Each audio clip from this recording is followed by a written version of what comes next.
Yopougon, centre multisectoriel de formation professionnelle, Mohamed VI. Malgré une forte pluie, les candidats au CAP, certificat d'aptitude professionnelle, sont en place pour les épreuves écrites du concours d'accès au centre de formation professionnelle et technique. Présent pour le lancement de ce concours, le directeur de cabinet du secrétariat d'État chargé de l'enseignement technique et de la formation professionnelle profite pour prodiguer des conseils. Le docteur Brice Kwasi, secrétaire d'État chargé de l'enseignement technique, me charge de vous souhaiter bonne chance à cet examen et de faire en sorte que vous tous vous ayez de très bonnes notes. Le concours débute par l'épreuve de la technique d'expression. De nombreux candidats affichent leur volonté de passer ce cap. C'est pas aussi compliqué que ça. On espère qu'on va traiter tous ces sujets. L'engouement pour le concours est avéré, selon le directeur du centre. Les enfants, ces dernières années, on voit qu'ils sont assez motivés. Ils veulent vraiment apprendre un métier pour une meilleure insertion dans la vie professionnelle. Le directeur des examens et concours au secrétariat d'État chargé de l'enseignement technique et de la formation professionnelle se réjouit du bon déroulement du concours. Les candidats qui seront retenus auront à préparer le diplôme du certificat d'aptitude professionnelle, CAP, brevet des techniciens, BT, dans les différents établissements publics. À l'issue de ces épreuves-là, les résultats seront proclamés dans la deuxième semaine du mois d'octobre et commencera pour eux une formation qui durera 3 ans.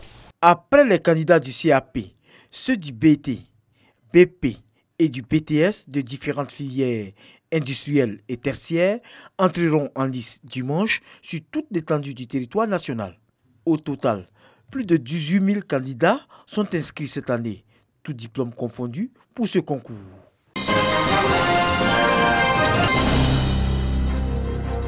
Égalité des sexes, éducation, formation, santé de la jeune fille sont les sujets qui ont meublé la conférence régionale de l'Organisation des Nations Unies ONU-Femmes sur le genre qui s'est tenue ici à Abidjan.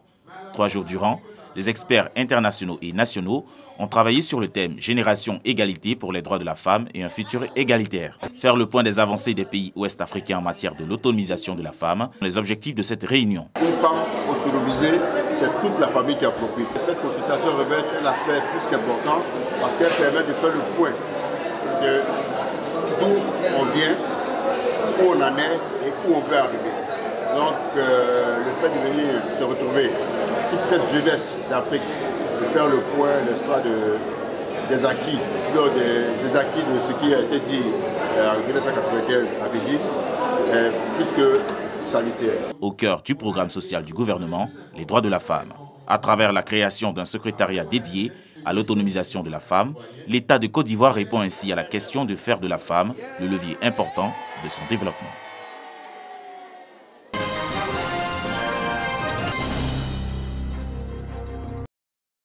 Le handicap, autrefois entouré de mystères et de croyances occultes, reste stigmatisant en Côte d'Ivoire. Plusieurs initiatives publiques et privées tendent à améliorer le quotidien des personnes en situation de handicap.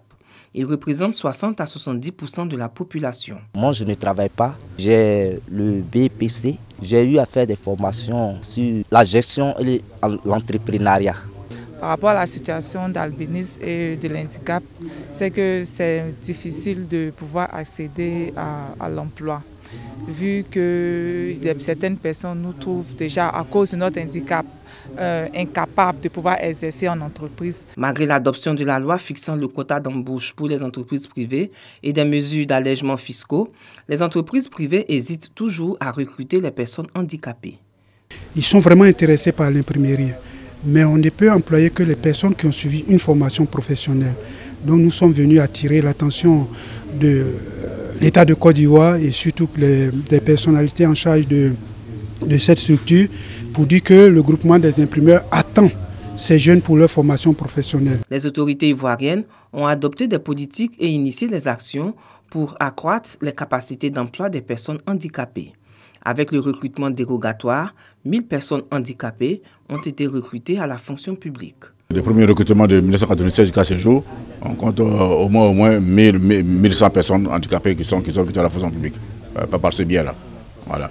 Nous avons des personnes des emplois permanents de la fonction publique. Nous avons également des enseignants, des enseignants handicapés, en tout cas, qui ont été recrutés au niveau des CAFO, notamment des non-voyants. L'État ivoirien dénombre plus de 453 000 personnes en situation de handicap sur le marché de l'emploi. L'objectif pour cette frange de la population, aujourd'hui, est de pouvoir passer de l'approche charité à une approche basée sur le droit.